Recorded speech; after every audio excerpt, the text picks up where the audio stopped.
E dopo questo servizio la linea va in Veneto al collega Zanirato per notizie e aggiornamenti relativi all'Alto Adriatico.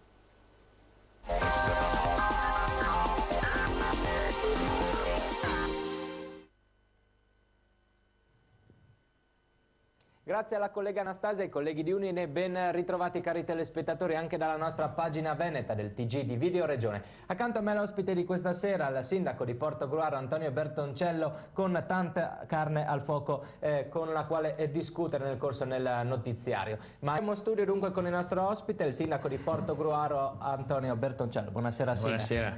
Abbiamo visto sulla questione dell'ospedale l'unitarietà si è trovata tra le varie forze politiche. Sì.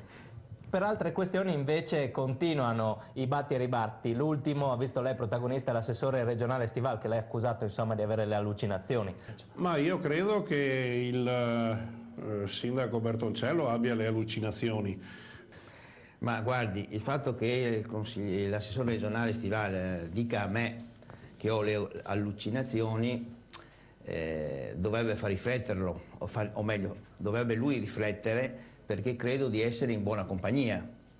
Se prendiamo le dichiarazioni fatte testè nell'intervista di Rosario Padovano a Mascarin, che faceva riferimento a una dura critica di Rodriguez, che è consigliere comunale, verso la Lega e verso il potere di Verona rispetto alla gestione della sanità, io credo che sono in buona compagnia.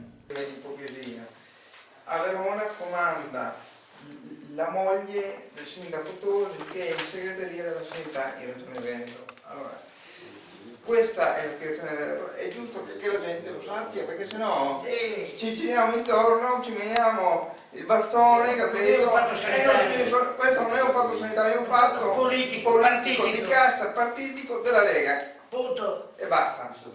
Diciamo le cose, perché sennò... Se faccio riferimento all'onorevole Bellotti, che l'altro giorno all'Antenna 3 ha detto che non si tocca niente e comanda Verona, vuol dire che sono in buona compagnia. E metterci le mani, perché guarda, il fatto che a Verona ci sono molti politici del Veneto importanti e il fatto che sulle questioni della riduzione, chiamiamola invece di riduzione, ottimizzazione dell'offerta ospedaliera veronese, non ci si possa mettere le mani, te la dice lunga sul fatto che in moltissimi casi non è più una questione di offerta sanitaria, ma è una questione di peso specifico politico. Se faccio riferimento a una dichiarazione di un anno fa, questa volta della Lega, del sindaco di Treviso, che ha detto che i trevigiani sono stanchi di pagare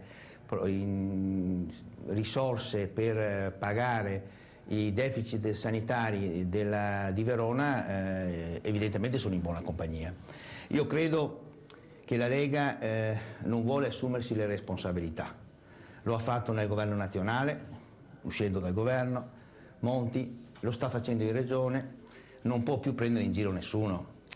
Vede, la sanità nel Veneto, e salvo una piccola parentesi, è sempre stata assegnata, l'assessorato è sempre stato assegnato a componenti della Lega e principalmente, come posso dire, assessori di provenienza veronese.